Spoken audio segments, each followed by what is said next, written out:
მოგესალმებით, წარმოგიდგენთ Property Leader Spotlight პირველ პოდკასტს უძრავი ქონების შესახებ. დღეს გვყავს სტუმრად ლევან ლაბარტყავა. ვისაუბრებთ ისეთ აქტუალურ თემაზე, როგორიც არის რა უნდა ვიცოდეთ 2026 წელს ბინის ყიდვამდე ან უძრავ ქონებაში ინვესტირებამდე. პირველი კითხვა ეგ არის, რომ სადამდე უნდა გაიზარდოს ფასები. ძალიან აქტიურად წარმოვიდა მოთხოვნა კომპლექსებზე, ანუ კომუნიტებზე, ისეთ დასახლებებზე, სადაც უბრალოდ ერთი კორპუსი არ არის და რაღაცა მხოლოდ ბინები, არამედ დასახლება, სადაც არის ეზო, მაღაზიები, აფთიაქები, ფინანსური დაწესებულებები და ასე შემდეგ. ამიტომ ლოკაციამაც ცოტა მეორე პლანზე გადაინაცვლა, ადრეთვე იყო რაც კონკრეტული ლოკაციები და ანუ მხოლოდ ეს ქმნიდა რაღაც მოთხოვნას, ეხლა რაღაც გარეუბნებში, ქალაქ გარეთ და ასე შემდეგ უკვე გადაინაცვლა. ამ მთავარია პროექტი როგორია და რა ინფრასტრუქტურა აქვს რეალურად. დუბაის მოდელიც რო ავიღოთ, იქ არის მაკონტროლებელი სახელმწიფო, ანუ სახელმწიფო ავალდებულებს მშენებელს, დეველოპერს, რომ შენ არ გაქვს უფლება მოსახლეობის ფული გამოიყენო, სანამ არ დაასრულებ მშენებლობას. საქართველოში 2026 წელს დაახლოებით 8-9%-ით გაძვირდება უძრავი ქონება. საშუალოდ ესეც ძვირდება ხოლმე. როგორი ტიპის უძრავი ქონების შეძენა ღირს ამ მიმართულებით და აქ მეც რაღაც ჩემ გამოცდილებასაც ვიტყვით Dreamland-ის მიმართულებით, რომ გვაქვს როგორც დასრულებული აპარტამენტები, სრულად დაკომპლექტებული, გარემონტებული, იმიტომ რომ ინვესტორების მიმართულებით ყველაზე დიდი მოთხოვნა ჩვენი გამოცდილებით ამ კუთხით არის, თუმცა ახალი პროექტი, რომელიც დავიწყეთ Dreamland პარკი, იქ გვაქვს უკვე თეთრი კარკასის კონდიციაც, იმიტომ რომ თუნდაც ქართველი მომხმარებლები, რომლებიც ყიდულობენ, იყო მოთხოვნა, რომ უნდათ თავისი გემოვნებით საკუთარი რემონტების გაკეთება, საკუთარი დიზაინი. ყიდველის გადმოსახედიდან რო ვილაპარაკოთ, პირდაპირ ვიტყვი მაყურებელს ურჩევ, რომ შავი კარკასი არ შეიზინოს ბინა. პოდკასტის წარმოდგენია Dreamland Oasis ჩაქვი. Wellness უძრავი ქონების პირველი დეველოპერი საქართველოში. პოდკასტის პარტნიორია შინვუდი. მიწის ნაკვეთები დღის შუაგულში. იდეალური ადგილი სახლის ასაშენებლად. თბილისიდან 23 კილომეტრში. საგურამოს მიმდებარედ. Property Leader Spotlight. უძრავი ქონების პირველი სექტორული პოდკასტი საქართველოში. მოგესალმებით, წარმოგიდგენთ Property Leader Spotlight პირველ პოდკასტს უძრავი ქონების შესახებ, რომელიც არის Property Georgia-ს პროექტი, რომელიც აერთიანებს უძრავი ქონების ლიდერებს, პროფესიონალებს ამ სფეროს მიმართულებით. მე ვარ ნინო ბუშგულაშვილი, Dreamland Oasis-ის აღმასრულებელი დირექტორი უძრავი ქონების მიმართულებით და დღეს გვყავს სტუმრად ლევან ლაბარტყავა, რომელიც არის დეველოპერული პროექტების მენეჯმენტ კომპანია Relevant-ის დამფუძნებელი. სალამი ლევან. გამარჯობა ნინო, მივესალმები შენი პოდკასტის მაყურებელს და მადლობა მოწვევისთვის. რაც არის მნიშვნელოვანი, გვინდა აღვნიშნოთ, რომ მე და ლევანმა რამოდენიმე დღის განმავლობაში ჩავატარეთ გამოკითხვა ინტერნეტ სივრცეში, რომ გაგვეგო ის კითხვები, რომელიც ყველაზე მეტად აინტერესებს მომხმარებელს, ვინც არის დაინტერესებული უძრავი ქონების შეძენით და შესაბამისად თემასაც ამ კითხვების მიხედვით წავყევით და დღეს ვისაუბრებთ ისეთ აქტუალურ თემაზე, როგორიც არის რა უნდა ვიცოდეთ 2026 წელს ბინის ყიდვამდე ან უძრავ ქონებაში ინვესტირებამდე. ამიტომ დღეს ღამე და ლევანი შევეცდებით, რომ ეს თემები უფრო დეტალურად გავშალოთ. ლევან, მოკლედ როგორც ვნახეთ, პირველი ყველაზე მნიშვნელოვანი კითხვა, რა თქმა უნდა, ეხება ფასებს და ანუ ისეთი პირველი ყველაზე აქტიური კითხვა არის, ვიყიდოთ ბინა დღეს თუ დაველოდოთ ფასების შემცირებას და როგორ შეიცვლება ფასები. ხო და მოდი ეს თემა რომ გავშალოთ ახლა, რომ აი საქართველოს ბაზარი, საქართველოში უძრავი ქონების ბაზარი რეალურად იზრდება თუ ხელოვნურად არის გაბერილი. კი, მეც ხშირად მისვამე ხოლმე მაგ კითხვას. ალბათ ყველაზე ხშირად დასმული შეკითხვაა ჩემთან მიმართებაშიც. ნებისმიერი კლიენტია, ინვესტორი, თუნდაც უცხოელი თუ ქართველი არ აქვს მნიშვნელობა. პირველი კითხვა ეგ არის, რომ სადამდე უნდა გაიზარდოს ფასები. სად გაჩერდება, ან როდის ჩამოიშლება უძრავი ქონების ბაზარი და როდის შემცირდება ფასები. მათ ვინც ელოდება ფასების შემცირებას მინდა გავანაწყენო ეს ადამიანები, იმიტომ რომ რეალურად რეალურად არაფერი ნიშანი იმისა, რომ ფასები შემცირდება და ეს ხელოვნური ბაბლია, ასე ვთქვათ, არ არის მაგისი ბაზარზე. მოდი რატომ ესეც ხო, აი ეგეც ვთქვათ, რომ რატომ, იმიტომ რომ ამას ბევრი იძახის, რომ არა დეველოპერიც და ნებისმიერ უძრავ ქონებაში მოღვაწე ადამიანიც, მაგრამ აუხსნათ ხო, რატომ? ჯობია აუხსნათ კი, რომ ყველასთვის უფრო გასაგები იყოს და გავამყაროთ ჩვენი აზრი. პირველი ნიშანი არის ის, რომ ყოველ დღიურად, ფაქტიურად, უფრო და უფრო ნაკლები დეველოპმენტისთვის გამოსადეგი მიწარჩება თბილისში და ბათუმში, ანუ იმ ქალაქებში, სადაც ძირითადი მოთხოვნა არის უძრავ ქონებაზე, სადაც ძირითადად მშენებლობა მიმდინარეობს, ანუ საკორპუსად და ასაშენებლად გამოსადეგი მიწა სულ უფრო ცოტა რჩება. შესაბამისად, რაც უფრო ცოტაა, ესე იგი ფასი იზრდება. ერთი ყველაზე მნიშვნელოვანი პირობა ეგ არის. მეორე წინა პირობა არის ის, რომ შრომის ბაზარზე მუშახელის ხარჯი საკმაოდ გაზრდილია. ამას ხელი შეუწყო იმან, რომ 20%-იანი დაბეგრა დაიწყო უკვე, თუ სწორად მახსოვს, წლევანდელი წლიდან, აქამდე თუ მცირე მეწარმეებად აფორმებდნენ დეველოპერები მუშებს მშენებლობაზე და 1%-ს იხდიდნენ მათ ანაზღაურებაზე, დღეს უკვე უწევთ 20%-ის გადახდა. ანუ 20%-ით უკვე შრომის წილი მშენებლობაში გაძვრდა 20%-ით. ამას დაემატა მასალები ყოველწლიურად იზრდება ბაზარზე. რკინა, ბეტონი, სხვადასხვა მოსაპირკეთებელი მასალები და ასე შემდეგ და მესამე კომპონენტი არის, რომ ასევე პერიოდულად თბილისის მუნიციპალიტეტის მხრიდან იგივე არის სხვა ქალაქებშიც უფრო და უფრო მკაცრდება მშენებლობის კონტროლი და მოთხოვნები. ანუ ეს იქნება სახანძრო სისტემა, ეს იქნება თბოიზოლაცია, ხმის იზოლაცია და ასე შემდეგ, ეს მოთხოვნები სულ უფრო მკაცრდება, ეს კარგიც არის, მაგრამ რა თქმა უნდა ეს აძურებს ამ მშენებლობას, შესაბამისად ფასები ვეღარ გაიაფთება იქიდან გამომდინარე, რომ ვერც ხარისხი ვეღარ დაიწევს დაბლა, იმიტომ რომ მომხმარებელიც უფრო მომთხოვნი გახდა ხარისხთან მიმართებაში. ლევან, და ეს რეგულაციები საიდან მოდის? ანუ რაღაც ევროპული ბაზრის გავლენა თუ კონტროლი როგორ ხდება ამაზეც, თუ რაღაც ორი სიტყვით ამასაც რო შევეხოთ. ანუ რეალურად ანუ რეგულაცია არის, თუმცა მე ეს როგორ კონტროლდება? ამ რეგულაციებს მე პირადად მივესალმები ხარისხის ნაწილში, იმიტომ რომ რაც უფრო ნაკლებად არის რეგულირებული ეს ბაზარი, ჩვენ ხო გვაქვს საუბარი საცხოვრებელ სახლზე.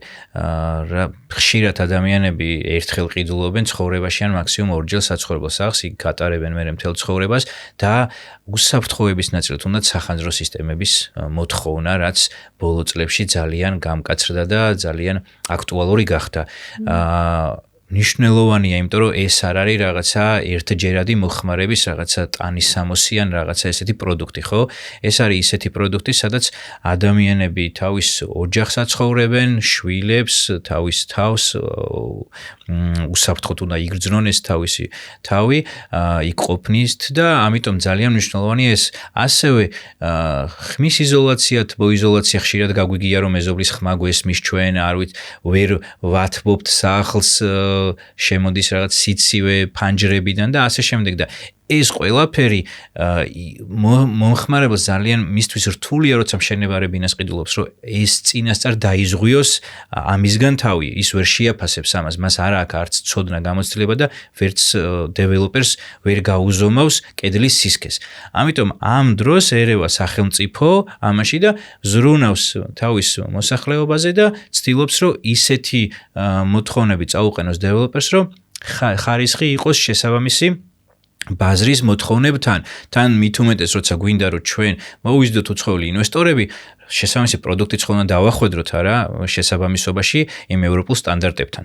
ამიტომ ეს აქტუალურიც არის. ასევე მომხმარებელიც გაიზარდა. დღეს უკვე მომხმარებელისთვის არის ეს მნიშვნელოვანი, რომ ადრე თუ 20 წლის წინ იყო მხოლოდ ბინა უბრალოდ რომ ჭერი ქონოდა და სადღაც ეცხოვრა, დღეს უკვე ესე აღარ არის. დღეს მომხმარებელი უკვე კომპლექს უყურებს, რა აუზი არის, ჯიმი არის, იქ ფიტნეს დარბაზი, ეზო როგორია, ხარისხი როგორია, ალუმინის კარფანჯარა თუ მეტალოპლასმასის და ასე შემდეგ. აი, კაი თემებს შეეხება, მოდი ესეც გავუშალოთ ახლა ამასთან ერთად, იმიტომ რომ ადრე რეალურად მართლა ანუ კონკრეტული ანუ რაღაცა შენობა, ბინა, რაღაც სხვა კომპონენტებით ფასდებოდა, ფასიც და ანუ მოთხოვნა ცოტა სხვანაირი იყო და მომხმარებელიც ესე არ ადარებდა ერთმანეთს რა ტიპის უძრავი ქონება უნდა ეყიდა. ეხლა ცოტა ეს მოთხოვნები შეიცვალა უკვე ინფრასტრუქტურას, ანუ ლოკაცია, ასე შემდეგ არის რაღაც კომპონენტები, რომელიც განსაზღვრავს ხო დამატებით კიდე ფასს გარდა იმისა, რაც თქვით, რომ ფასები ძვირდება და რეგულაციები. ხო, იმოდი მაგ თემასაც შევეხოთ, რომ დღევანდელი მომხმარებელი უკვე რაზე დაფუძნებით არჩევს უძრავ ქონებას და რა კომპონენტებია მნიშვნელოვანი და ზოგადად დეველოპერმა როგორი პროექტი უნდა დაგეგმოს და ააშენოს, რომ მოთხოვნადი იყოს. კი, სტანდარტები ყოველ პერიოდულად იცვლება, თქვათ ადრე იგივე 10 წლის წინ, რასაც ჩვენ პრემიუმს ვეძახდით, დღევანდელ ბაზარზე ის უკვე ეკონომ სეგმენტში გადის, ის რაც პრემიუმს ვეძახდით რა კომპონენტებსაც, დღეს უკვე ეკონომ კომპლექსებსაც კი აქვს უკვე ეს კომპონენტები. რაც შეეხება მოთხოვნა, ძალიან აქტიურად წამოვიდა მოთხოვნა კომპლექსებზე, ანუ კომუნიტებზე, ისეთ დასახლებებზე, სადაც უბრალოდ ერთი კორპუსი არ არის და რაღაცა მხოლოდ ბინები, არამედ რაღაც დასახლება, სადაც არის ეზო, მაღაზიები, აფთიაქები, ფინანსური დაწესებულებები და ასე შემდეგ, იმიტომ რომ დღევანდელ დროს, რადგან რთულია გადაადგილება, საცობებიდან გამომდინარე, ასევე ჩქარი ცხოვრების ტემპია და ხალხს არცალია, რომ სადღაც 2 კილომეტრში, 3 კილომეტრში იაროს აფთიაქში და ასე შემდეგ, ყველას ურჩევნია, რომ ესეთ დასახლებაში იცხოვროს, სადაც ეს ყველაფერი ხელმისაწვდომია, თუნდაც იგივე სკოლა, ბაღი და სხვა ინფრასტრუქტურა. ხო და აქაც ამიტომ ლოკაციამაც ცოტა მეორე პლანზე გადაინაცვლა, ადრე თუ იყო რაც კონკრეტული ლოკაციები და ანუ მხოლოდ ეს ქმნიდა რაღაც მოთხოვნას, ეხლა რაღაც გარეუბნებში, ქალაქ გარეთ და ასე შემდეგ უკვე გადაინაცვლა. ამ მთავარია პროექტი როგორია და რა ინფრასტრუქტურა აქვს რეალურად. კი, ასე ეთანხმები. კარგი, მოდი შევეხოთ თემას, მაინც რადგან ამ ფასის გარშემო მტრიალებთ, აი ვის ურჩევ დღეს ყიდვას და ვის მოცდას კიდე აი რაღაცა ამაზე რა აზრი გაქვს? ინვესტორებს ნებისმიერ დროს ვურჩევ ყიდვას, თუმცა ინვესტორები ხშირად ელოდებიან ისეთ პერიოდებს, როდესაც მცირე რყევები არის ხოლმე ბაზარზე, მაგალითად აქციები და გამოსვლები პირობითად ავიღოთ რაღაცა კონკრეტული სიტუაცია, როდესაც გარშემო მეზობელ ქვეყნებში რაღაც დაძაბულობა ან რაღაცა მსგავსი, როდესაც რაღაც გარკვეული გაუგებრობა არის ბაზარზე, ასეთ დროს დეველოპერული კომპანია თუ ნებისმიერი გამყიდველი ისიც შინდება, ისიც ცდილობს, რომ შეიძლება გაუარესდეს ბაზარზე სიტუაცია და საერთოდ ვეღარ გავყიდო ჩემი უძრავი ქონება და იწყებს ფასის დაკლებას. ანუ ესეთი მომენტები არის ინვესტორებისთვის ყველაზე მიმზიდველი მომენტები და ხშირ შემთხვევაში ამას ელოდებიან ხოლმე ინვესტორები. თუ საინვესტიციოდ გინდა უძრავი ქონების ყიდვა. თუ გინდა პირადი მოხმარებისთვის საცხოვრებლად, მაგ შემთხვევაში რეალურად ვერ დაელოდები ეგეთ მომენტებს, მაგ დროს უბრალოდ ბაზარზე არჩევს საუკეთესო შემოთავაზებას.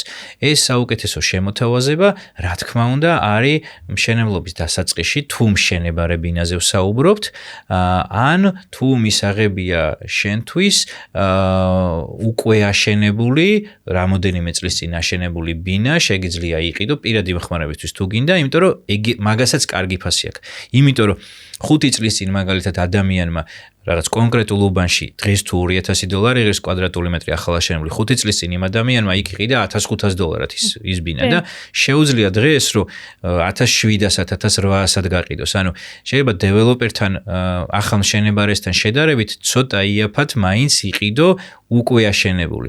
ამიტომ პირადი მოხმარებისთვის როცა გინდა ამაზე ოკეი ხარ და მიდიხარ ამ მიმართულებით რა და ამიტომ ესეც საინტერესოა ამ კუთხით რომ განიხილო, მაგრამ თუ საინვესტიციოდ გინდა, რა თქმა უნდა, ძველია, რაც უფრო ძველ აშენებულს ყიდი, შემდეგ უფრო ნაკლებად ეზრდება ფასი, ამიტომ ახალ აშენებულზე გაქვს, რა თქმა უნდა, სწორება. კაი, მოდი რახან საინვესტიციო მიმართულებასაც შევახეთ, ცოტა გავშალოთ თბილისის და ბათუმის ბაზარი და თუ გინდა სხვა ქალაქებით შევურიოთ, აი შენი გამოცდილებით, რომ ანუ უფრო მეტი წარმოდგენა შევქნათ მომხმარებელს, ანუ აი სად რა ლოკაცია ჯობს, ან აი რა სიტუაცია დღეს ბაზარზე, ანუ როგორ ჯობია რაღაც პორტფოლის დივერსიფიკაციის გაკეთება. მოდი მსხვილი ქალაქები ავიღოთ, თუ გინდა მარტო თბილისი და ბათუმი. არა, ძალიან საინტერესო შეკითხვა, იმიტომ რომ დივერსიფიცირება პორტფოლის ახსენე და იგი ძალიან საინტერესოა, იმიტომ რომ არის მომენტები, როდესაც ბათუმში არის უძრავი ქონებას უფრო სწრაფად, მაგალითად შარშანდელი მომენტი იყო ზუსტად ეგეთი, რომ ფასების ზრდა ბათუმში უფრო მაღალი დაფიქსირდა ვიდრე თბილისში. დაახლოებით თუ სწორად მახსოვს, თბილისში იყო 11%-იანი, თუ 12%-იანი ზრდა წლიურად უძრავი ქონება, ბათუმში იყო 16%. რაც ესე დაფიქსირდა, თუ სწორად მახსოვს ციფრები და ამიტომ არის ესეთი მომენტები, შეიძლება იყოს რაღაცა წელი, როდესაც პირიქით მოხდეს. ამიტომ პორტფოლიოს დივერსიფიცირებისთვის ინვესტორი, რა თქმა უნდა, ეძებს სხვადასხვა ლოკაციებს. ასევე არის ძალიან საინტერესო განვითარებადი ქალაქები. განვითარებადი ხა შეიძლება ვიღაცა მიწყინოს ესეთი რა ქვია ტერმინი, მაგრამ განვითარებადი დეველოპერული კუთხით განვითარებაც გულისხმობ.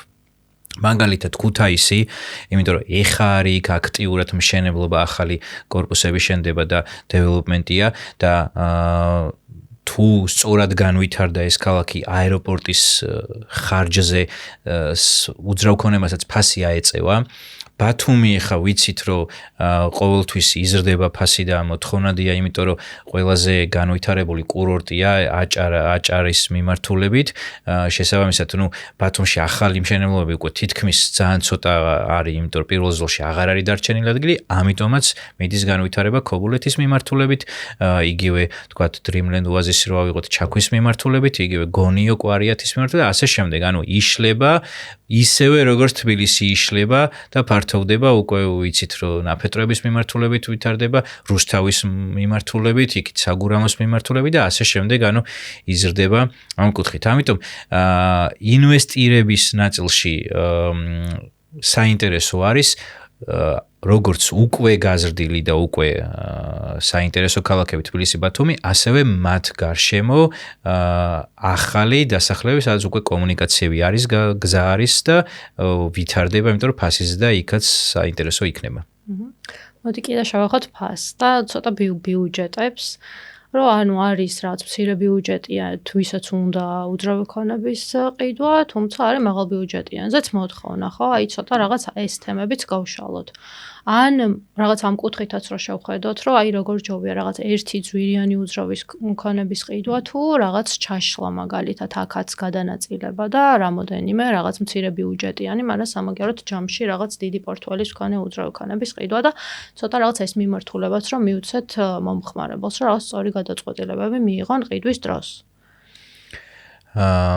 მცირე ბიუჯეტის მომხმარებელი, მაგალითად აი პირობთ რა ვთქვა, $50,000 ხშირად ჩემთანაც ყოფილა ესეთი კითხვები, რომ აი 50,000 რატოღაც ესეთი ხშირად დასმული, ხო ჩვენთანაც ესეა, რომ აი 50,000-ად რა შეიძლება ვიყიდო, ოკეი.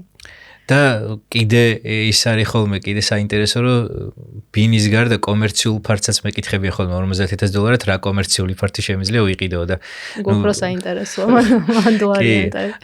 დღესდღეობით თბილისში და მის შემოგარენში ასევე ბათუმში ალბათ კომერციულ ფართს ვერ ვიყიდით ვერაფერს, ამ საფასო არამც თუ $50,000, არამედ $100,000-მდეც უკვე კომერციულ ფართს ვერაფერს ვეღარ ვიყიდით, იმიტომ რომ ისი არის გაზრდილი და იმიტომ რომ დეფიციტურია კომერციული ფართები, საკმაოდ ნორმალურ ქუჩებზე და ტრაფიკიან ქუჩებზე. ერთადერთი მანდ არის საინტერესო, რომ სხვა ქალაქებში ვიყიდოთ კომერციული ფართი, იმიტომ რომ იქაც ვითარდება და იქაც არის საჭირო სუპერმარკეტები, აფთიაქები და ასე შემდეგ და იქ ჯერ კიდევ დაბალი ფასია, იმიტომ რომ ყველა ინვესტორი მაინც თბილისში ეძებს ან ბათუმში და ესეთ ქალაქებში. და საინტერესო თუნდაც არ ვიცი თელავში, თუნდაც ზესტაფონში და ასე შემდეგ იმ ქალაქებში, სადაც ხელმისაწვდომია ეს და ფასები ჯერ კიდევ დაბალია. ერთი ეგ არის. მეორე მიმართულება არის საცხოვრებელი უძრავი ქონების მიმართულება, ხო, საინვესტიციოდ, რადგან საუბრობთ, საცხოვრებელი მიმართულებით სტუდიოს ტიპის ბინები ძალიან აქტიურად შემოვიდა დღეს უკვე, იყო აქტიურად აჭარის რეგიონში სტუდიოს ტიპის ბინები, თბილისში ნაკლებად იყო, ნაკლებად აშენებდნენ დეველოპერები, მაგრამ იქიდან გამომდინარე, რომ ძალიან გაძვირდა კვადრატული მეტრის ფასი, თბილისის დეველოპერებმაც აქტიურად დაიწყეს სტუდიოს ტიპის ბინების მშენებლობაც. იმიტომ რომ საერთო ჩეკი, ანუ ის რასაც ერთსაძინებლიან ბინაში ვიხდით უკვე ძალიან გაძვირდა და კვადრატული მეტრის გაძვირების გამო გაიზარდოს ჩეკი. და რო არ გაიზარდოს და ხალხისთვის ხელმისაწვდომი რო იყოს ბინის ყიდვა, აი თუნდაც $50,000 რო შეძლონ ბინის ყიდვა, ხო? ანუ უკვე ერთსაძინებლიან ბინას ვეღარ უკვე $50,000 აღარ ეტევა და ამიტომ აკეთებენ სტუდიოს ტიპის ბინებს, რომ ისიც ბინაა ვიღაცისთვის საცხოვრებლად ოკეია და ამიტომ იმიტომ რომ ევროპაშიც ძალიან აქტიურად არის, რაც უფრო იმ ქალაქებში სადაც ფასი მაღალია, 20 კვადრატულიანი და 15 კვადრატულიანი ბინებიც სადღაც რომელიღაც გადაცემაში ვნახე, რომ ლონდონში ყველაზე პატარა ბინა საცხოვრებლად იყო 7 კვადრატულიანი თუ 8 კვადრატულიანი, სადაც ხალხი ცხოვრობს რა, ანუ ქირაობენ და ცხოვრობენ.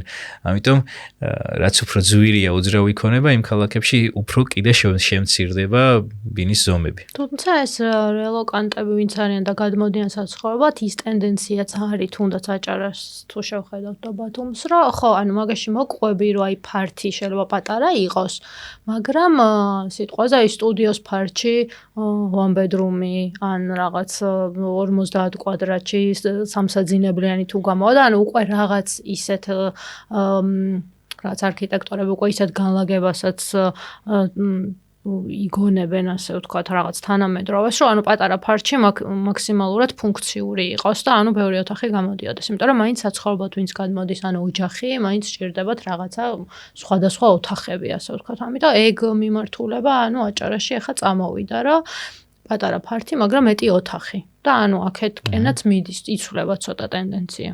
კი, გასაგებია. ხო, ანუ სტუდიოს ფართიც მცირდება, one bedroom-ისა და ასე შემდგომ ფასი ძვირდება და მაქედან გამომდინარე მესმის კი და აქტუალურია ეგ თემა ძალიან მით უმეტეს განვითარებულ ქალაქებში. ხო, მოდი შევეხოთ ახლა ლიკვიდურობასაც, რა, აი როგორი უძრავი ქონების ყიდვა ღირს, რომელი უფრო ინარჩუნებს ლიკვიდურობას რაღაც გრძელვადიან პერიოდში და რაღაც რჩევები რომ მივცეთ აქაც მაყურებელს.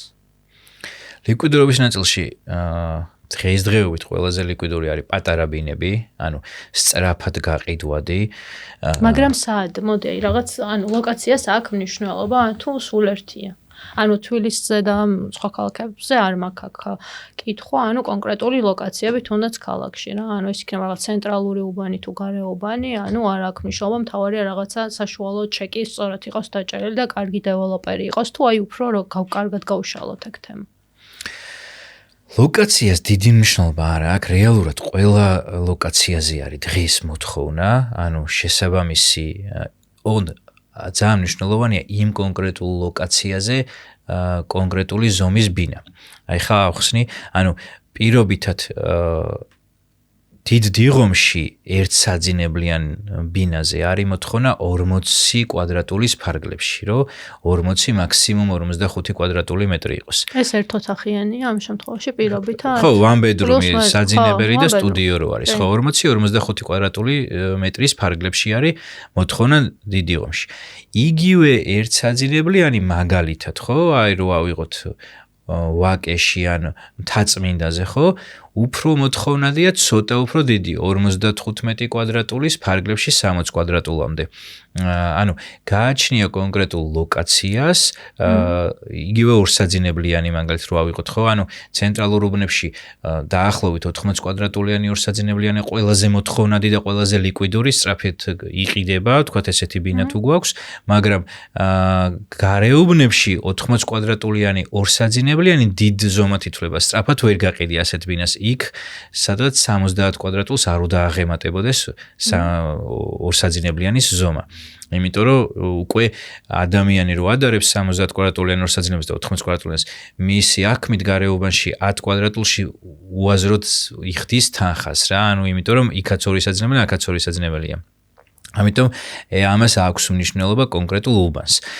რაც შეეხება ძალიან ლიკვიდური არის კიდე ისევ კომერციულ ფართებს შევეხები, იმიტომ რომ ბაზარზე დიდხანს არ ჩერდება ხოლმე კომერციული ფართები, იმიტომ რომ დიდი მოთხოვნაა და მიწოდება უფრო ნაკლებია, იმიტომ რომ ყველაზე გამავალი და ცენტრალური ქუჩები ცოტაა და თან კომერციული ფართები არის მარტო პირველ სართულზე, ხო? ანუ ეს ლიმიტირებულია რა, ახალი ვერ შეიქმნება, ხო? ანუ ზევით ვერ მიდის კორპუსები ხო შენდება და მაღალ კორპუსებს ვაშენებთ, ხო, ქალაქში. მაგრამ კომერციული ფართი ხო მარტო პირველ სართულზეა, მეტი სხვა ხო ვერაფერს ვერ ვიზავთ, ამიტომ ეს რადგან ესე შეზღუდულია და მოთხოვნა მაღალია.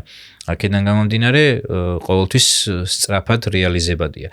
და მიწების ნაწილშიც რო გადავიდეთ, მიწები თბილისის შემოგარენში, ასე ვთქვათ, საცხოვრებლად და მიქსს რო აკეთებენ ადამიანები, უკვე აგარაკი და ცხოვრების მუდმივ საცხოვრებელს რო მიქსავენ, ესეთ მიწეზებს კი ქალაქთან ახლოს, ესეთ მიწეզებს ძალიან აქტიურია მოთხოვნა და თუ კარგი ფორმა და კომუნიკაციები არის ამ მიწაზე, ესეც ლიკვიდურ აქტივად ითვლება. ახლა ჩვენ უფრო გავშალეთ ფართების და რაღაც აპარტამენტების და ბინების ტიპების მიხედვით და ცოტა აი სანდოობაზე, დეველოპერებზეც, აი როგორ უნდა მიიღოს გადაწყვეტილება ადამიანმა, რომ ვის ენდოს, რომ კომპანიაში იყიდოს. რაღაც თავდაცვის მექანიზმები რა არის თუნდაც ამ კუთხით.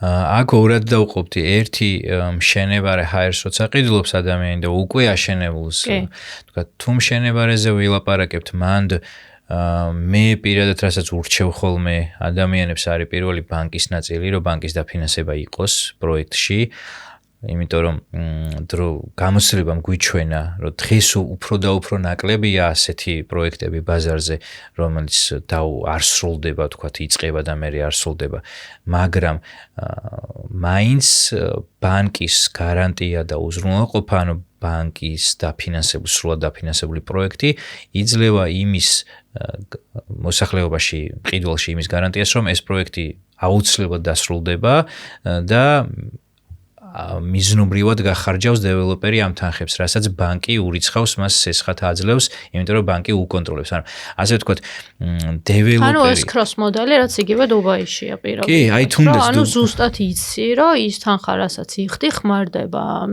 მშენებლობას და რაღაც სხვა მიზნებს არ ემსახურება რა. ანუ პრინციპში ყველაფერი ეგრე შენდება დუბაიში ყველაფერი. კი, აი დუბაის მოდელიც და ყველა დაზღვეულია. ხო, დუბაის მოდელიც რო ავიღოთ, აი იქ არის მაკონტროლებელი სახელმწიფო, ანუ სახელმწიფო ავალდებულებს მშენებელს, დეველოპერს, რომ შენ არ გაქვს უფლება მოსახლეობის ფული გამოიყენო, სანამ არ დაასრულებ მშენებლობას. მაგრამ ეს მოსახლეობის ფული გედება რაღაც კონკრეტულ ბლოკირებულ ესკრო ანგარიშზე. შენია ეს ფული, ხელს არავინ არ კიდებს, გაყიდულად ითვლება შენი ბინა, მაგრამ ვერ გაფლანგავ, იმიტომ რომ უნდა დაასრულო ჯერ მშენებლობა. ჩვენთან სახელმწიფო ამას არ რეგულირებს, ანუ ესკროს მოდელი და მოთხოვნა არ არის კანონმდებლობით, თუმცა ამაზე მიდის დღესდღეობით საუბარი, მაგრამ ჯერჯერობით ეს რაღაც შორეული მომავალი აღარ არის, იმიტომ რომ ალბათ რაც უფრო ეხა წამოვიდა ეს საერთაშორისო ინვესტიციები და მოთხოვნები, იმიტომ რომ საერთაშორისო ინვესტორები ითხოვენ, ანუ ზუსტად ისეთ მოდელებს, რომელსაც მიჩვეულები არიან და რაც გარანტიებს, ალბათ ბუნებრივად, ანუ რაღაც ეგ მომენტიც მალე დადგება უკვე. კი, მეც ესე მგონია, რომ ადრე თუ გვიან ესკროს მოთხოვნა, ამაზე უკვე ეროვნულმა ბანკმა დაიწყო საუბარი, იმიტომ რომ შიდა განონდებებით ბინების გაყიდვის წილი ძალიან გაიზარდა და ამიტომ უკვე ესკროზე და ამ თანხების განკარგვაზე და კონტროლზე მოსახლეობის თანხებია, ხო ეს რეალურად, ხო? ამ ეროვნულ ბანკმა დაიწყო ფიქრი. და რადგან ეს არ არის, ანუ სახელმწიფო მექანიზმები და რაღაც კანონმდებლობით შეზღუდვები, ამ როლს ითავსებს ბანკი ჩვენ შემთხვევაში. შესაბამისად, თუ ბანკის მიერ არის დაფინანსებული, ვიცით, რომ ესე იგი ბანკი უკონტროლებს ამ თანხების მიზნობრიობას, ამ კონკრეტულ მშენებელს, დეველოპერს, ამიტომ ჩვენ ვართ წყნარად, იმიტომ რომ ვიღაცა მარეგულირებელი ზედამხედველი, ასე ვთქვათ, ამ შემთხვევაში ბანკის სახით, ამ დეველოპერს ყავს და უფრო მშვიდად გვძინავს, როცა ესეთი ჰაერი გვაქვს ნაყიდი და შეტანილი გვაქვს ესეთ მშენებლობაში ფული. ხო, თუმცა ალბათ არიან ისეთი კომპანიებიც, მე რაც ვიცი ყოველ შემთხვევაში, რომელიც, პრინციპში არ სარგებლობს ბანკის მომსახურებით, ანუ სესხით არ აშენებს, ანუ საკუთარი ფინანსებით აშენებენ, ან იგივე გაყიდული აპარტამენტებიდან შემოსული თანხებით, ანუ სრულად ხმარდება, ასე ვთქვათ, მშენებლობას და პრინციპში, ესეთი გამოცდილებაც მისაღებია, თუ რეალურად ის წინამშენებლობები, რაც კომპანიას აქვს, ბარდება და ამის პრეცედენტი არის, რომ უკვე რაღაც დასრულებული პროექტები აქვს და ამიტომ სანდოობაც მაღალია მიუხედავად იმისა, ბანკით არის თუ სიტყვაზე ბანკის გარეშე. აქ უკვე გააჩნია, სახელს რა თვითონ კომპანიის, ვინ აშენებს. კი, ეგ არის ძალიან მნიშვნელოვანი. თუ ვიცით მინიმუმ ხარისხი ვაქნანახი ამ კომპანიის, რა აქვს რამდენიმე პროექტი დასრულებული, ვიცით რა აქვეყნებს თავის ფინანსურ ანგარიშებს, ანუ მისი რეპუტაცია და ისტორია ვიცით, მაგ შემთხვევაში რა თქმა უნდა უკვე აღარ გვაქვს ამის შიში და რაღაც ბანკის იმებს, რა ქვია, ფინანსებს აღარ უყურებთ. მაგრამ თუ ეს კომპანია უბრალოდ ერთ კორპუსს აშენებს, ანუ ორ კორპუსს აშენებს, ამ შემთხვევაში, ესეთ შემთხვევაში არის, მაგრამ თუ არის რეპუტაციული ბრენდული კომპანია, რომლებიც არის რამოდენიმე წლების განმავლობაში 5-10 და ასე შემდეგ უფრო მეტი წლის განმავლობაში ბაზარზე არიან, ესეთ კომპანიებს რეალურად მომხმარებელი აღარც ეკითხება ხოლმე ბანკის დაფინანსებული არის თუ არა ეს კონკრეტული პროექტი, იმიტომ რომ იცის რომ რაღაცა მე-20 პროექტს აშენებს ან მე-20 შენობას აშენებს და პრობლემა არ არის. კაი, პრინციპში ხა ლიკვიდურობა ასე თუ ისე ვთქვით და ამ დროს შემოდის ხოლმე მნიშვნელოვანი კითხვები, ну ძირითადად რაც შეეხება საინვესტიციო უძრავქონებას, ხო, ყველა საინტერესებს უკუგება, ну როგორი უძრავქონება ვიყიდო, რამდენ ხანში მექნება, რაცა უკუგება, რამდენი პროცენტი, ასე შემდეგ და მოდი ახლა რაღაც ცოტა მაგ თემასაც შევეხოთ, იმიტომ რომ არის რაღაც კოლოსალურ ციფრებსაც იძახიან, ხო, 15%, 20%, რაც ხვდებით რომ საქართველოში, ანუ პრინციპში ეს ჯერ არ არის, თუმცა რაღაც რეალური ციფრები რა გვაქვს და ანუ რეალური მაგალითები რა არის. ამის რაღაც ვთქვათ, რომ აი საქართველოში, ანუ თბილისი, ბათუმი, ანუ რა პროცენტებში მერყეობთ, ასე ვთქვათ. ხო, იდეაში ინვესტორი, ვინც ყიდულობს ფულის შესანახად, ასე ვთქვათ, ბინას და დღეს ამას აკეთებს ძალიან დიდი წილი ჩვენი მოსახლეობის, იმიტომ რომ რეალურად სხვა ინსტრუმენტები არ გვაქვს უძრავქონებაში ინვესტიციის გარდა, ჩვენ არ გვაქვს განვითარებული აქციების ბაზარი და ბირჟა, ხო, ანუ ესე აქტიურად ქართული კომპანიების აქციები არ ივაჭრება, ძვირფასი მეტალების ბირჟა და ასე შემდეგ. ამიტომ ყველასთვის, ვინც კი რაღაცა ფულს დააგროვებს, პირველი იმას ფიქრობს, რომ რაღაცა უძრავქონებაში დავაინვესტირო. შესაბამისად, აქ უკვე მეორე კითხვა იბადება, რა უკუგებას მივიღებ, ანუ ბანკში ჯობია მედოს დეპოზიტზე ეს თანხა და დამარიცხოს ბანკმა X% თუ უძრავ ქონებაში დავაინვესტირო, ხო? ამიტომ ეს რო სწორად გვესმოდეს, მხოლოდ ლამაზ რეკლამებს რო არ დაუჯეროთ, რომ 15% და 20% და იყო ერთ-ერთი კომპანია ძალიან აქტიურად სადღაც კომპანიას არ უიტყვი რა თქმა უნდა, მაგრამ 20%-ს ვიხსენებ რა, 30-ზე ზევით იძახდათ წლიურ ამონაგებს რა დაახლოებით ხო უკუგებას და რეალურად რო ვიცოდეთ ბაზარზე რა არის ნორმალური მოდელი. იმაზე ზევით უკვე საეჭვია, იმაზე ქვევით არა მიმზიდველი. ეს საშუალო ზღვარი არის დაახლოებით 8%-ის ფარგლებში წლიური შემოსავალი. ეს უგულისხმობს ფინანსურ შემოსავალს გულისხმობ. ანუ პირობითად მე თუ ვიყიდე $100,000 ბინა, $100,000 დავაინვესტირე, დაახლოებით წლიურად $8,000 მომიტანს აი ამ ბინის გაქირავება. ეს არის ფინანსური. ასევე გვაქვს მეორე შემოსავალი, ანუ ფასის გაძვირება. ეს არ არის რეალიზებული ფულში, სანამ არ გავყიდით ამ ბინას, მანამდე ამას მოგებას ესე ვერ ვიღებთ, ხელში ვერ ვიჭერთ, მაგრამ ეგეც მნიშვნელოვანია.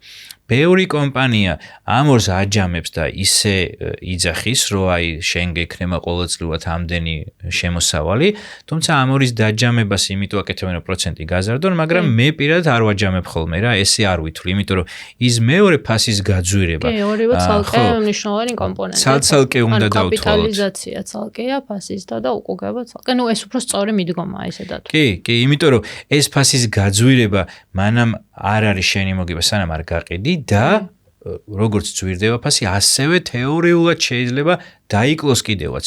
ანუ ამორტიზაცია მოხდეს, ცვეთა მოხდეს შენობა, რაღაცა არ ვიცი, წყალი ჩადგეს ან რაღაცა მოუვიდეს, კონკრეტულად რაღაც ცუდი შენობა აღმოჩნდეს.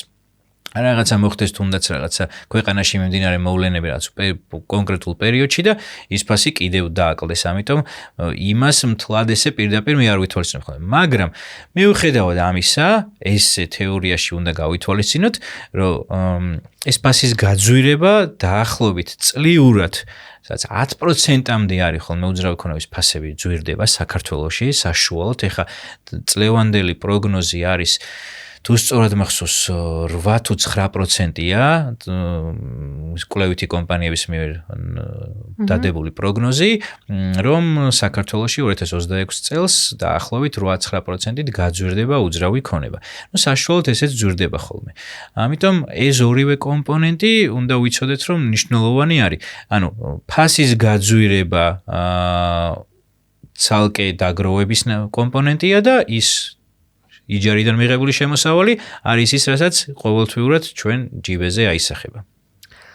და ეგთამა რომ გავაგრძელოთ, კიდე მანდ ესე თვლიან ხოლმე, რომ რაღაც საშუალოდ რამდენ წელში უნდა მივიღო ის უკუგება, რომ ღირდეს ამ უძრავ ქონებაში ინვესტირების გაკეთება და ასე შემდეგ და მოდი რაღაც ცოტა ისეთ მარტივ ენაზე ესეც ვთქვათ, რომ პლუს მინუს რა მოლოდინები უნდა იყოს ამ მიმართულებით. კი, ახსენე შენ 8%, მაგრამ რაღაცა წლებშიც გავშალოთ.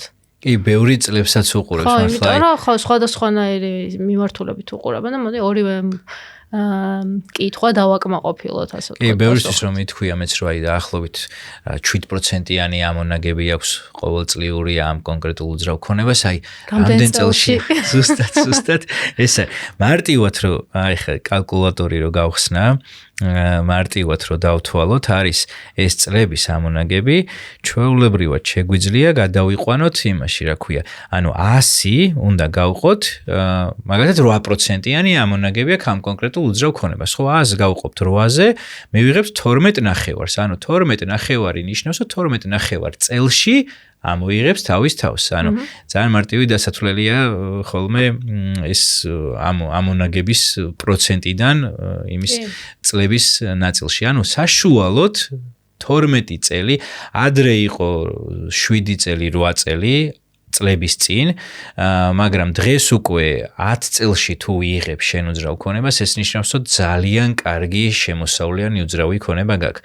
საშუალოდ 12-13 წელში. აქაც გაჩნია კიდე როგორ თვლიან, იმიტომ რომ რეალურად ეს უკუგებაც, ბევრი კომპანია, გროსია, ნეთია, კომუნალურები შედის შიგნით, რაღაცა, management fee და ასე შემდეგ სხვა კომპონენტები რაც არის. ამიტომ აქაც მნიშვნელოვანია ყველა კომპანია რაღაც ინდივიდუალურად თვლის ამ უკუგებას. ამიტომ აქაც მნიშვნელოვანია უკვე მომხმარებელი ამას როგორ თვლის. და ეს 12 წელი, 8 წელი, 10 წელი, საშუალოდ ალბათ შერასაც ეძახი ესეა რა 10 წელი, ყველაფრის გათვალისწინებით, როგორც არ უნდა ვთვლიდეთ, პლუს მინუს რაღაც მისაღები პერიოდია, დღევანდელი გადმოსახედიდან. კი, გეთახავი. კომუნალურები და ხარჯები რაც ამ ქონებას ახლავს თან, ესეც უნდა შევიყვანოთ, რა თქმა უნდა, რომ რეალურად დავინახოთ. ამ ხარჯებს როგორც წესი დამქირავებელს ვაკისრებთ ხოლმე და ჩვენ სუფთა შემოსავალს ვიღებთ, მაგრამ გადასახადების ნაწილი აქ ძალიან მნიშვნელოვანია. ზოგი გადასახადების გარეშე ითვლის ამონაგებს, ზოგი გადასახადების შემდეგ რაც რჩება, ამიტომ ეგეც მნიშვნელოვანია. იმიტომ რომ კომერციულ ფართი თუ გვაქვს აქირავებული, იქ მაღალი გადასახადები გვაქვს შედარებით, ბინა თუ გვაქვს აქირავებული, იქ ოფიციალურად 5%-ია გადასახადი, თუმცა არაოფიციალურად 90% ამ გადასახადს ნაკლებად იხდის, მაგრამ კანონმდებლობით დაწესებული რაც არის 5% კომერციულ ფართზე, 20%-ის ფარგლებში გამოდის. ლევან, ჩვენ შევეხეთ წეგან რაღაც მცირედით ვისაუბროთ დეველოპერებზე ზოგადად, რომ სანდო დეველოპერი როგორ შევარჩიოთ, მაგრამ მოდი ესეც კარგად გავშალოთ, იმიტომ რომ არის ხო ბაზარზე ბევრი პრეცედენტი, რომ შეიძლება სახელი ქონდა კომპანიას ადამიანი ენდო, მაგრამ რაღაც წლები გადის და არ სრულდება მშენებლობა, ვერ შედის ექსპლუატაციაში, ასე შემდეგ, მაინც რაღაცა ისეთი დეტალური ინსტრუქცია მივცეთ ჩვენ მაყურებელს, რომ აპარტამენტის ბინის, ნებისმიერი უძრავი ქონების შეძენის დროს, რას უნდა მიაქციონ ყურადღება, იგივე კონტრაქტი, იგივე კომპანია, ასე შემდეგ, რაც გავშალოთ კარგად დეტალებში. პირველი რასაც ვიტყოდი, მე რასაც ვაკეთებ ხოლმე, მოდი ამას მოვუყვები, მე თვითონ რომ ვინმე მთხოვს დახმარებას, როგორ ვარჩევ. პირველ რიგში ვნახულობ კომპანიის ამონაწერს, საჯარო რეესტში ყველაზე საჯარო ინფორმაცია ხელმისაწვდომია, ვნახულობ იმ კომპანიის ამონაწერს. რამე ყადაღა ხო არადევს ამ თვითონ ამ კომპანიას ინკასო, რამე ვალდებულებები და ასე შემდეგ. ვინ არიან დამფუძნებლები, ვინ არის დირექტორი, უბრალოდ კომპანიის პროფილს ვსწავლობ ხოლმე, რომ რამდენად ჩემთვის მისაღებია ეს კომპანია და სანდოობას იწვევს თუ არ იწვევს. ამის შემდეგ უკვე კონკრეტულ ნებართვებს ვამოწმებ. TASG-ზე მუნიციპალიტეტის ვებგვერდზე ნებისმიერი მშენებლობის ნებართვა შეგვიძლია ამოვიღოთ და ვნახოთ ვალიდურია ნებართვა, ვადაგასული ხო არის, ან ჯერ არ მიღებულ ნებართვებიც იყიდება ხოლმე ხშირად ბინები, როცა ნებართვა არ აქვს. აი, მოდით გაგაწყვეტინებ, მაინც იმიტომ რომ მე აღარ მოუბრუნდეთ. ანუ ესეც ხო შეიძლება დარეგულირდეს ხელშეკრულებით. ანუ შეიძლება ნებართვა არ ქონდეს, მაგრამ თუ სამშენებლო კომპანია, ანუ ხელშეკრულებით ურეგულირებს, რომ კი, ეხა მე შენ მოგყიდე დღეს ნებართვა არ მქონდა, მაგრამ თუ ნებართვა ვერ ავიღე, ანუ რაღაც თანხებს უკან გიბრუნებ, ან ასე შემდეგ და კონტრაქტით დარეგულირებული არის, სადღაც პლუს-მინუს შეიძლება ესეთი გადაწყვეტილების მიღებაც ალბათ. კი, მეც მქონია ესეთი პროექტი, მეც მიმართია ჩემი, რა ქვია, კომპანიით, როდესაც ვიღებთ ხოლმე ჩვენ მენეჯმენტში დეველოპერულ პროექტებს, სადაც არ ქონია ნებართვა. მაგრამ გარდა იმისა, რომ კონტრაქტში გვიწერია, რომ ნებართვა ამ ვადაშიუდა მივიღოთ და თუ ნებართვის მიღება ვერ მოხდა, შენ გაქვს უფლება ეს თანხა უკან გაიტანო, ეს პირველადი შემონატანი და ასე შემდეგ. გარდა მაგისა, რა თქმა უნდა, ყველას ვეუბნებით, რომ იცი რა, ეხლა მუშაობთ ამ პერიოდში ვართ, ანუ ეს ხდება. ბევრ მშენებლობაზე ეს არ ხდება ხოლმე, ამის არც ხელშეკრულებაში გაწერა და არც კლიენტის ინფორმირება. ამიტომ ამ კუთხით იმიტომ ვიძახი, თორე ის მომხმარებელი თუ თანახმა, იმიტომ რომ მისთვის ძალიან მისაღები ფასი არის. ხო, იმიტომ სანამ პირველ ეტაპზე, სანამ ჯერ მშენებლობაც არ დაწყებოდა, ნებართვა უფრო კარგ ფასად მას უღირს, რომ შემოვიდეს ამ პროექტში გენდოს, მით უმეტეს, როცა სანდო დეველოპერი ხარ და გამოცდილება დიდი გაქვს, ის გენდობა და ჩვეულებრივ მოყვება ამ იმაზე, პრობლემა არ არის. თუმცა ხო ეს დაფიქსირება უნდა მოხდეს. ამიტომ ამ ყველაფრის გადამოწმებას იმიტომ ვიძახი, რომ ის რასაც გეუბნება დეველოპერი, ნამდვილად ესეა თუ არა. თუ რაღაცებს ვამოწმებ და არ ემთხვევა გაყიდვების მენეჯერის ნარატივი და ხო მოწოდებული ინფორმაცია არ ემთხვევა ამ ციფრებსაც ჩავხედავთ ამ ინფორმაციას, ხო, იმ ნებართვაზე, იმ კომპანიის მდგომარეობას და ასე შემდეგ, ამ შემთხვევაში უკვე ხვდებით, რომ რაღაცა არც ისე სწორად არის მართული პროცესი. შემდეგ უკვე ამ ყველაფერს რო გადავამოწმებთ, მერე უკვე მოდის კონტრაქტის ჯერი ყველაზე მნიშვნელოვანი, რასაც ეს ყველა პუნქტი უნდა გადავამოწმოთ. იგივე დაგვიანების შემთხვევაში რა ჯარიმა ეკისრება დეველოპერს. ასევე მე თუ დავაგვიანებ, როგორც მყიდველი, მე რა ჯარიმა მეკისრება, გადახდებს თუ დავაგვიანებ ყოველთვიურ შენატანებს და ასე შემდეგ ყველა პუნქტი მნიშვნელოვანია, რომ გავიაროთ. ხშირად ადამიანები ამას არ უყურებენ და მარტივად აწერენ. სიმართლე გითხრა, მეც მომიწერია კონტრაქტზე ხელი, ანუ ეხლა 20 გვერდიანი და 30 გვერდიანი კონტრაქტი რომ მოვუციათ, ეგეთი მომენტები. არ წამიკითხია დეტალურად პუნქტები, იმიტომ რომ გეტყვი რატომ არ წამიკითხია დეველოპერის ბრენდს და სახელს ვენდე და იმიტომ არ წავიკითხე კონტრაქტი როცა მქონია. კი, სხვათა შორის ეს არის, რა ქვია, ჯერჯერობით პრობლემა არ შემქმნია და უბინაოდ არ დავრჩენილ ვარ. მოდი, იცი რა ვთქვათ კი და ზუსტად მაგ თემას ვახავთ. მაგალითად, კონტრაქტში არ არის გაწერილი ზუსტად თუ თავის დროზე არ ჩააბარა სამშენებლო კომპანიამ შენობა, აი მერე რა ხდება პირობითად, ეს თუ რეგულირდება სახელმწიფოს მიერ. ანუ კონტრაქტში არ დაწერა სამშენებლომ სიტყვაზე ჩაბარების ვადა ან დაწერა, მაგრამ ანუ აცილებს ძალიან ვადას, არ ვიცი, 1 წლით, 2 წლით, ანუ გადის ბევრი წელი და მოკლედ კონტრაქტში ამაზე არაფერი არ ეწერა. არამე რეგულაცია თუ არსებობს ამ კუთხით სახელმწიფოს მიერ. სახელმწიფოს მიერ ჯარიმდება ესეთი დეველოპერი. ადრე არ იყო ეს რეგულაცია, მაგრამ დღეს უკვე მიღებულია ეს რეგულაცია, რომ კონკრეტული ვადებით გაიცემა. ნუ ადრეც იყო ეს, რომ ვადებით გაიცემა, მაგრამ გახანგრძლივება და გადაწევა და ეს უფრო მარტივი იყო. დღეს კონკრეტული ვადით გაიცემა სამშენებლო ნებართვა, ანუ დეველოპერი უნდა ჩაეტიოს იმ ვადაში, უნდა რომ დაიწყებს შენობას, უნდა რაღაც კონკრეტულ ვადაში დაასრულოს და ასევე შენებლობის დასრულებას ასევე აქვს მიმული ექსპლუატაციაში მიღება ამ კონკრეტული კორპუსის, ამ შენობის მიღება, ამაზეც ვადა აქვს დაწესებული. აი ესეც თუ არ მიიღო, მას ასევე ჯარიმები ეკისრება და დღეს უკვე მოსახლეობის შესახლებაც და შეშვებაც არ შეუძლია ექსპლუატაციაში მიღებამდე. ეს იმიტომ გაკეთდა, რომ გვახსოვს ჩვენ 10 წლის წინ აშენებული კორპუსები დღემდე მშენებარე სტატუსი უწერია ბინებს და არ არის ექსპლუატაციაში მიღებული. და ეს რო ხდებოდა, ამიტომ ეს ცოტა დარეგულირდა შედარებით. რაც შეეხება მაგრამ თუ არ შევიდა ექსპლუატაციაში, მომხმარებელი როგორ არის დაცული? ანუ თუ არ შედის შენობა ექსპლუატაციაში, თანხები უბრუნდება უკან ყიდვალს. ხო, თუ ანუ მოლოდინის რეჟიმში ვართ მაინც და ანუ ველოდებით როდის ჩავარდება შენობა. ხო, მე რო დააჯარიმებს იმ კომპანიას რო არ შეიყვანა, ხო, ჩვენ რა, ხო, როგორც მომხმარებელს, ანუ ჩვენ რა. იმიტომ რომ საბოლოო ჯამში ანუ აი მომხმარებელს უთხრათ, რომ ანუ რითი, ხო, ანუ იგივე ჩვენც მომხმარებლები ვართ, ჩვენც რო იგივე დაგვემართოს, რა ხდება, ანუ ჩვენ გვინაზღაურდება ის გადახდელი თანხები, თუ შეიძლება წლები ვიჯდეთ და ველოდოთ რაღაც გაურკვეველს. მან რეალურად კონტრაქტი მოქმედებს მხოლოდ და მხოლოდ სხვა დაზღვევის მექანიზმი არ გვაქვს, ამიტომ არის მნიშვნელოვანი კონტრაქტის საკითხვა კიდევ ერთხელ, რომ ეს რომ მოხდეს, ის რომ მერია დააჯარიმებს იმ კონკრეტულ მშენებელს, ჩვენ ხო არაფერი ამით არც მოგვემატება არც დაგვაკლდება, ამიტომ თუ ჩვენც რო ვიყოთ დაცულები, კონტრაქტში უნდა იყოს ეს პირობები გაწერილი, რომ მე რა შემდეგ მე რა დაცვის მექანიზმი მაქვს, ჯარიმას ვახდევინებ, ქირის ფულს ვახდევინებ, იმიტომ რომ მე სხვაგან ვერ შევდივარ სახში და მიწევს სხვაგან ცხოვრება, ყოველდღიურ გადაგაცელებაზე ვარიცხავ რაღაცა კონკრეტულ თანხას, ან ალტერნატივით ჩანაცვლება უნდა გამიკეთოს იმ კომპანიამ, ან ფული უნდა დამიბრუნოს. ფულის დაბრუნებაც კიდევ მნიშვნელოვანი საკითხია, ამასაც ხშირ შემთხვევაში ყველაზე ხშირად გავრცელებული პრობლემა რაც არის ხოლმე რა, ფულის დაბრუნების ნაწილში, რომ თუ შეიძლება ეწეროს კონტრაქტში, რომ ოკეი, ფულს დაგიბრუნებ, მაგრამ რა ღირებულები დამიბრუნებს ფულს. მე რო 5 წლის წინ შევიტანე კვადრატულში $1000 გადავიხადე, დღეს რო უკვე $2000 ღირს იმ კონკრეტულ რაიონში, ხო? ანუ $1000 რო დამიბრუნებს, სადღა ვიყიდი, ხო, ბინას, ხო? აი, ეგეც ძალიან მნიშვნელოვანია, ამიტომ ბევრი საკითხია ამ ხელშეკრულებაში გასავლელი.